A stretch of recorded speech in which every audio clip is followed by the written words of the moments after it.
2019 সালের ডাকসু নির্বাচনে শামসুন নাহার হলের ভিপি পদে স্বতন্ত্র প্যানেল থেকে নির্বাচিত হন শেখ তাসনিম আফরোজ ইমি। এবার তিনি বাম গণতান্ত্রিক ছাত্র জোটের ব্যানারে ভিপি পদে প্রতিদ্বন্দ্বিতা করছেন। তবে নির্বাচনের এই সময় ইমির একটি পুরনো মন্তব্য সামাজিক যোগাযোগ মাধ্যমে আলোচনার জন্ম দিয়েছে। তৎকালীন ডাকসু ভিপি নুরুল হক নূর প্রকাশ্যে তার মন্তব্যে বিরোধিতা করেছিলেন, তবে ইমি নূরের সেই বিরোধিতার বিপরীতে অবস্থান নিয়েছিলেন।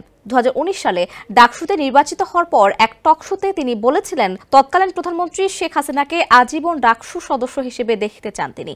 এই প্রস্তাবটি সে সময় থেকেই সমালোচনার মুখে পড়ে। এবার ফেসবুক পোস্টে ইমি জানিয়েছেন, 19 সালে শেখ হাসিনাকে ডাকসুর আজীবন সদস্য করার ব্যাপারে আমার বক্তব্যের খণ্ডিত অংশ প্রচার করা হচ্ছে।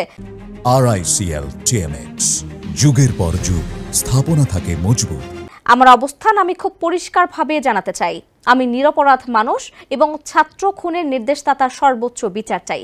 এদিকে ঢাকা বিশ্ববিদ্যালয় কেন্দ্রীয় ছাত্র সংসদ নির্বাচনের আংশিক প্যানেল ঘোষণা করেছে বামপন্থী ছাত্র সংগঠনগুলোর সম্মিলিত জোট গণতান্ত্রিক ছাত্র জোট। মনোনয়ন ফরম সংগ্রহ করে আংশিক প্যানেল ঘোষণা করেন তারা। এতে ভিপি পদে মনোনয়ন ফরম নিয়েছেন শেখ তাসনিম আফরোজ ইমি এবং ডিএস পদে ছাত্র ইউনিয়নের ঢাবি শাখার সভাপতি মেঘমল্লার বসু।